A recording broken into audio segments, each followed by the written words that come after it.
I'll lean forward. Thank you. Thank you. Okay. Is this good? I am here because I believe it is my civic duty to tell you what happened to me while Brett Kavanaugh and I were in high school. At this point, I will do my best to answer your questions and would request some caffeine. This confirmation process has become a national disgrace. This whole 2-week effort has been a calculated and orchestrated political hit. This is a circus. What goes around comes around.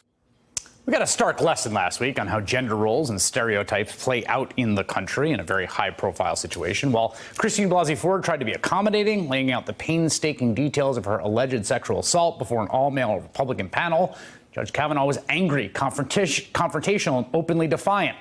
The hearing became a kind of case study in who gets to be angry in our society and who doesn't. In an incredible new book out today called Good and Mad, The Revolutionary Power of Women's Anger, writer Rebecca Traister has a lot to say about this very topic. And joining me now is Rebecca Traister. Congratulations on the book. It is phenomenal. I love it. And I felt very lucky to have read it before that hearing on Thursday, which was just an object lesson in everything you write about in the book. Well, it's funny that you say that. I'm glad that you say that. And it's also, I, of course, could never in a million years have predicted that this is where we were going to be the week before this book got published. You know, I couldn't have predicted that this is where we were going to be a month ago as far as the actual material reality of the Kavanaugh hearings. But one of the things I wanted to do with this book, I actually wanted it to be a tool, because I think that there's so much that we don't, that happens unconsciously in terms of how we hear women's anger, how women modulate their own anger, how they temper it, how they change how they speak or express themselves in order to fall into a very narrow window of acceptability. And I thought that especially with so much mass anger happening, you know, the anger of protesters, the anger of candidates, the anger of teacher strikers, the anger of McDonald's workers who went on strike last week in response to sexual harassment. I think that there's so much that we need to really think about the political consequence of women's anger in a way that we're not trained to. And one of the things I sought to do with this book was to sort of outline what some of these systems and ways of hearing and ways of expressing and ways of dismissing women's anger are, to help us be able to make better sense of the world. And so I would hope that that's part of what it did in changing the way perhaps that you heard the hearings last week. Well, and partly because it was such an amazing counterpoint between the way that she was talking to the committee and by, you know, trying to be helpful and accommodating and sort of quivering voice, and his rage on display. And I feel like, you know, there's two halves here. There's the way that women's anger is suppressed by society, as the book talks about, the way it can be marshaled collectively for political action. But there's also the role that male rage plays in that, which we are getting a full display of last week. The rage of the powerful whose power is being challenged or questioned in part by, you know, a dissent, whether it's voiced with anger or whether it stems from an angry movement like Me Too that lays the groundwork for Dr. Christine Blasey Ford to be able to come forward with the story to begin with. To have that power question, I mean, that was the openly admitted source of the rage. I mean, how dare you? Orrin Hatch said in 2 instances over the past few weeks, first when it was just the protesters about abortion and health care, when there were the women in the hearing, in the original hearing rooms, and Orrin Hatch said, we shouldn't have to put up with this. And then he used that exact same language this week with regard to the accusers of Brett Kavanaugh. It's the powerful men saying, we shouldn't have to put up with this. We shouldn't have to, you know, listen to, absorb, and in any way have our power diminished by or assent impeded by the angry dissent of these people who have less power than we do. That is very openly what they're angry about. And there's now, you know, I want to play what the president said today, because the other half of this too is that, like, there's a kind of backlash to the backlash, if that makes sense, right? Or we're swirling the forward lash, I guess, of sort of threatened or challenged male power, which was totally on display now. And this is what the president had to say this morning about it being a scary time for men. Take a listen. Well, I say that it's a very scary time for young men in America when you can be guilty of something that you may not be guilty of.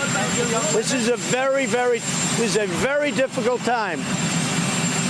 What's happening here has much more to do than even the appointment of a Supreme Court justice. It really does. You could be somebody that was perfect your entire life, and somebody could accuse you of something.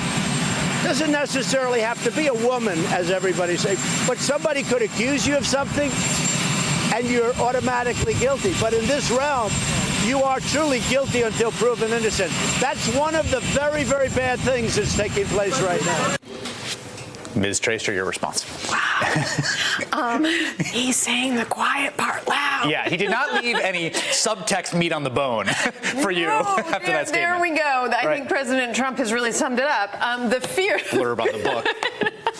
I think that the idea that women might find furious voices that would challenge powerful men and the systems that have oppressed or subjugated them is very scary for powerful men.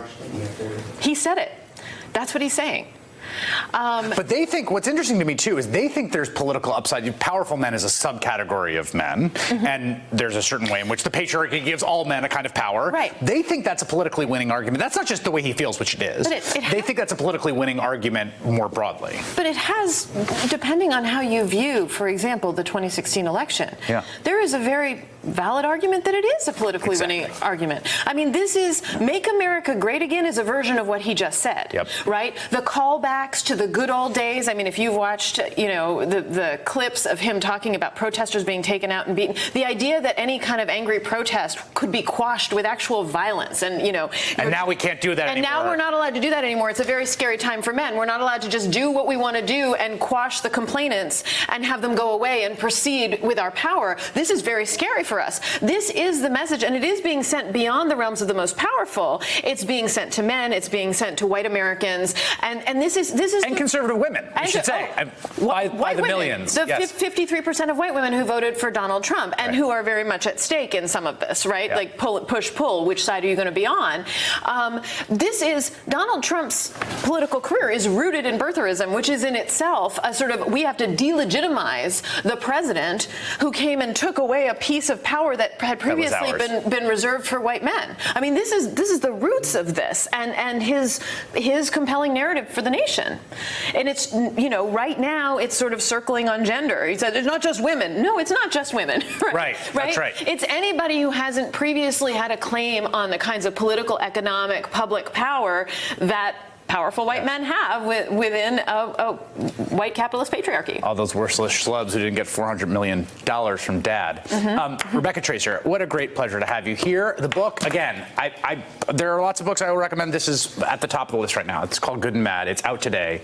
You absolutely want to read this book. And if you want to hear more from Rebecca, great news. She is the guest on the latest episode of our podcast, Why Is This Happening? We get into a whole long discussion about this, about the book, about women's anger. It's really good. You can download it wherever you get your podcast. Thank you. Thank you so much. Hey there, I'm Chris Hayes from MSNBC. Thanks for watching MSNBC on YouTube. If you want to keep up to date with the videos we're putting out, you can click subscribe just below me or click over on this list to see lots of other great videos.